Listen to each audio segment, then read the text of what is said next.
speed like a battery. I'm staying charged on my feet. I'm like a factory. How you doing, guys? Welcome to ZukaTube, and today we're going to be reviewing Superman and Lois, episode 15, the finale review for Last Sons of Krypton. This episode's called. Now, basically, I'm going to play this little short promo they got, and I'm going to go into some summary stuff, play a couple clips, do my review, and then go into spoilers, right? So let's get right into this little promo here. All you care about is one person when everyone else on this planet's about to die. How pathetically human. I know, right? Why would he take Jordan? I don't know how much time we have before he's gone. Jordan is corrupted. They're strong, like their father. Like their mother. Damn, that yell calls to him. Like, Jordan, where you at? Need to evacuate Smallville. We can go. You see Steel, he's in it heavily. The Cushing family, they're there doing their thing. We got Morgan Edge. She's full Eradicator, man. Shit's going down. We have no idea what's coming next. Even Superman won't be able to stop it. Oh my god. Dun, dun, dun, dun, dun, dun, dun, dun. Superman and Lois, season finale Tuesday at 9 Central. Free next day. Woo. CW app. All right, so that's the little promo. That's actually a little bit longer than every other promo they have. They're usually like under 30 seconds. It's ridiculous, right? But it picks off basically with the Eradicator stuff, and they took Jordan and replaced his consciousness with Zeta Rho, Morgan Edge's dad, right? And shit's about to get wild. And the fallout of the whole car attack and abduction of Jordan's happening, so they're still on the search for Jordan.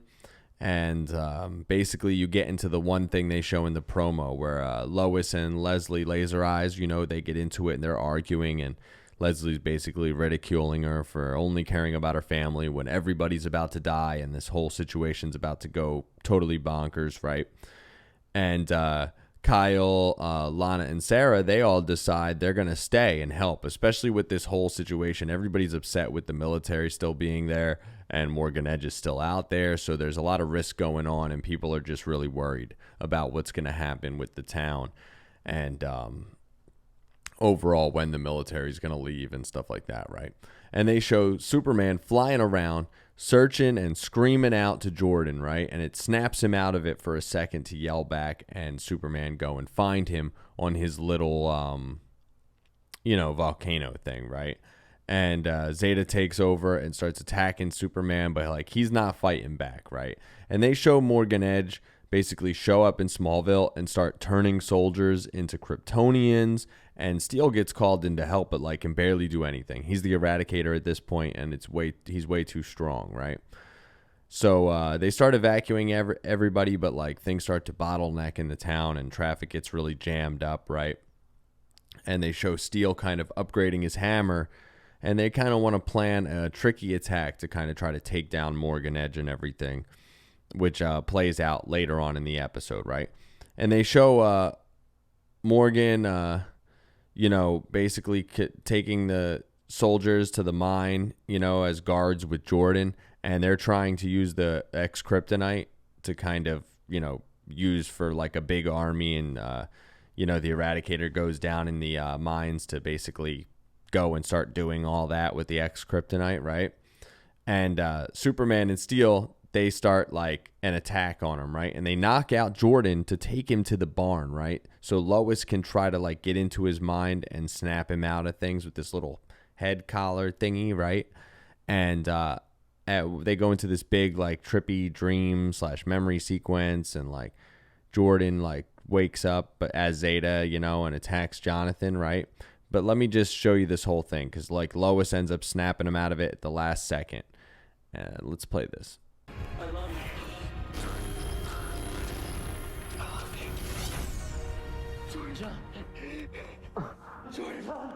Yeah, so they both snap him out of it. But you see they're up there floating in the barn.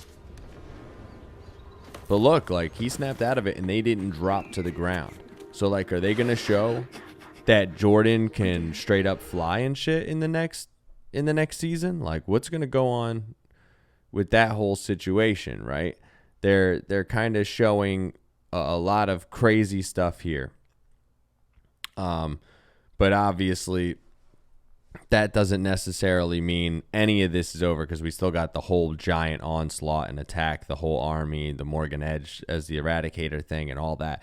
And I'm going to get into a little bit of that, but that's, quite a bit too much spoiler stuff, I feel like. Obviously, it's the finale, so it's major spoilers. So let me just give you my overall review for this episode, and then we can just go right into it and do the rest of the episode, because it's just a lot of spoilers throughout, and there's a lot to talk about. But let's just say, overall, I'd give this episode a solid, 7.5. And this is probably the lowest score I've given so far for Superman and Lois, and only because they did try to cram a lot of stuff in this episode, and I wanted a lot more of the action scenes. Like the fight scenes, the action stuff was really good, but man, they could have really drove it home and made it even more epic. I wanted a little more out of that stuff, and they did a lot more kind of mellow dialogue stuff, emotional takes on things and stuff like that. And granted, that all played out really well. But like I said, every episode for the past maybe 2 or 3 episodes seemed like they could have been the finale episode. And I know they did film and add episodes on, so this might be kind of like some icing on the cake stuff to give you a little bit of bonus stuff out of everything that they kind of, filmed. So with that being said, let's just get into the spoilers section and get right down to business with the rest of the episode. Spoilers. Spoiled. Boom, boom, beam, boom. Okay. So basically, you don't know what's going to happen, but you assume obviously now that Jordan snapped out enough to, be back with them. Kind of everything's cool, right? As long as obviously the Eradicator will get wiped out, which you do obviously feel like that's going to happen, right? That's how this all goes. The bad guy's got to go down by the end, at least the main bad guy, and then they introduce the next one or whatever, or they do a little cliffhanger that they might be able to get out in the future, whatever, right? So they show Steel basically, he's out of energy in this whole fight, but he's in space, ready to throw the hammer and do their little attack when Superman makes the call and can kind of get, the Eradicator still and get a good shot at him, right? And Superman was getting attacked by all the soldiers at the same time, so it's a big situation. They got to fight these guys off and pull this off, right? And I'm going to play a little clip of that whole thing because it's a cool explosion. They got some cool effects going on. And it was just neat. And obviously there was a lot more to it, and I'll get into that after. But check out this clip.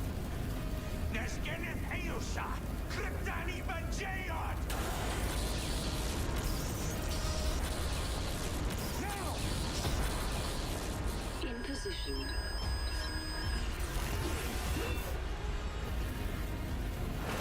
Damn. It's throwing that hammer from mad far. It's got to get a lot of momentum. But here it comes. And he's just holding him still for a second. Boom. And it wipes out the mine, all the X-Kryptonite, everything. Dang, shit is gone. And darkness. So that goes down, and at this point, you see Steel just falling from the sky, he's done, he's about to die or something. Scooperman scoops him up, saves the day, right? And they show the Eradicator's gone from Morgan Edge, but he's still alive, and they're obviously sparing him and Leslie. They're just gonna lock them up or whatever.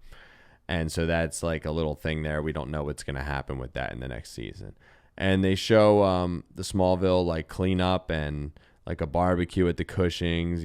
Before that, I think Superman, he does an interview for the Gazette, so that's pretty cool. And they were gonna sell the Gazette to close it down or whatever, but Lois ends up buying into the Gazette and wants to be partners on that whole thing. So that'll be cool. That'll be a big thing now for the next season, is that they'll expand the Gazette quite a bit. It'll probably be a little bit of a bigger kind of, look more like a newsroom kind of deal, at least, But they're going to do a lot of stuff with that, I hope, in the next season. Now, at this barbecue, they show General Lane, right, deciding to just step down from things. So that's a little surprising, and I want to know what's going to happen with that and who they're going to put in his place.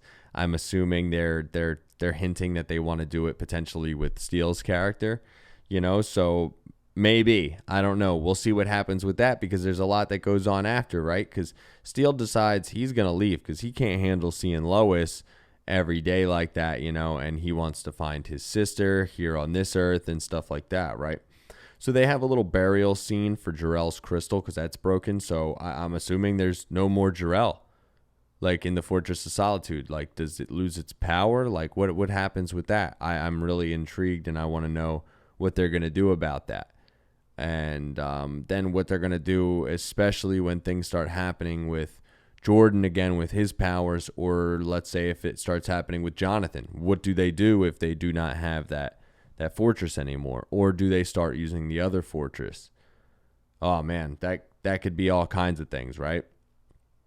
Then they show a pod is targeting Steele's suit, right? And it crashes down, and it's his daughter Natalie, who like somehow crossed Earths, found him, and she's shocked to see Lois and everything, because it's not her mom on that Earth. But they kind of look at each other. It's like that weird, uncomfortable situation. So who knows what's going to happen with that, with Steele's character, with the daughter's character, if it's going to be one of them things where she's trying to basically take down Superman, like basically her father did in the beginning of the season. Like, who knows what's going to happen. It's going to be obviously a lot of drama, though, with the family situation, because that's the daughter that Lois never had and all that kind of stuff. But either way, as a whole, I would give this season a solid 9 out of 10. Excellent. Best first season of a CW show I've probably ever seen. And I don't know, with all the shows they do, if we're going to see a first season that's that good of anything else. I would hope they keep doing this good, because this was great. And I really like what they've been doing with Titans. And I really like what they've been doing with Stargirl, right? So we'll see. Who knows? They could all end up being really, really good. But this was great. This episode, obviously, like I said, I would have wanted a lot more action and a lot less of the emotional stuff in the dialogue. I feel like that was a little extra, just icing on the cake to kind of, solidify what was happening at the end of the story arcs for certain characters, just to kind of give you a little bit extra closure, which you could kind of assume a lot of that stuff already, aside from like maybe General Lane, stepping down or whatever. Everything, seems pretty, I don't know, you would assume that stuff would mostly happen, right? But I'm excited to see where things go. Again, I would give this episode like a 7.5 out of 10. Definitely, you guys got to watch this show if you haven't already. Well, if you're watching this far into the reviews, you've had to have seen this show. It's so good. Definitely check out the finale if you haven't already. Sukatube out. Feel like they tracking me. Yo, let me get on one. Nah, go get your tracks up. Homie, can I steal some? Homie, you can't stack up. My brother, can you shout me? You're barking up the wrong tree. My dog, why do you doubt me? Cause you can't do shit without me. Real like the radio and never play it, but that's cool. The enemy's supposed to hate it.